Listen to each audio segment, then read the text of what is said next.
ఇలా చేస్తే ఎప్పుడు డబ్బు సమస్యతో బాధపడరు, త్వరగా ధనవంతులు అవుతారంటున్న చాణక్య. ప్రతి ఒక్కరి జీవితంలో జరిగే ప్రతి చిన్న పెద్ద విషయం చాలా ముఖ్యమైనది. మన జీవన శైలి, జీవన విధానాలు మన జీవితాలపై గొప్ప ప్రభావాన్ని చూపుతాయి. జీవితాన్ని నడపాలంటే అతి ముఖ్యమైనది డబ్బు. డబ్బు నమ్మకమైన తోడుగా పరిగణించబడుతుంది. అయితే కొంతమందిలో డబ్బు సమస్య ఎప్పుడు ఉంటుంది. అయితే జీతం తక్కువ లేదా ఎక్కువ అన్నది పెద్దగా పట్టింపు లేకుండా జీవితం సాగిపోవాలంటే ఎలా పొదుపు చేయాలో మీకు తెలిస్తే చాలు. అప్పుడు డబ్బు లేకపోవడం అనే సమస్యను శాశ్వతంగా వదిలించుకోవచ్చు.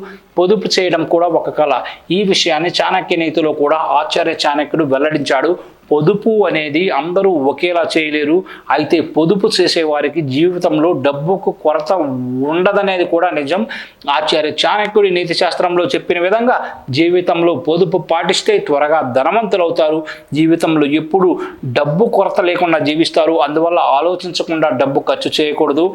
ఎప్పుడు డబ్బు ఖర్చు చేసే వ్యక్తి జీవితంలో పేదరికం నుంచి బయటకైతే పడలేరు. నిజ జీవితంలో ధనవంతుడు కాలేడని చాణక్య నీతి చెబుతుంది. మీరు మీ చుట్టూ ఎన్ని పరిస్థితులు ఉన్నా ఆ పరిస్థితులను చూసినా ఏ వ్యక్తికైనా పొదుపు అత్యంత ముఖ్యమైన విషయమని గుర్తించవచ్చు. అపర చాణక్యుడు కూడా డబ్బు పెట్టుబడి గురించి చాలా విషయాలు చెప్పాడు. ఏ వ్యక్తి అయినా పెట్టుబడి పెట్టే ముందు పదే పదే ఆలోచించాలి. పెట్టుబడి పెట్టే సమయంలో రిస్క్ తక్కువగా ఉన్న ప్రదేశాల్లో మాత్రమే పెట్టుబడి పెట్టాలి.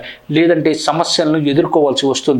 ఎవరైనా తమ విధిని మార్చుకోవాలనుకుంటే తప్పనిసరిగా తన ఖర్చులను నియంత్రించుకోవాల్సి ఉంటుందని చాణక్య నీతిలో స్పష్టంగా చెప్పబడింది. ఇది పొదుపు మార్గాన్ని కూడా తెరుస్తుంది.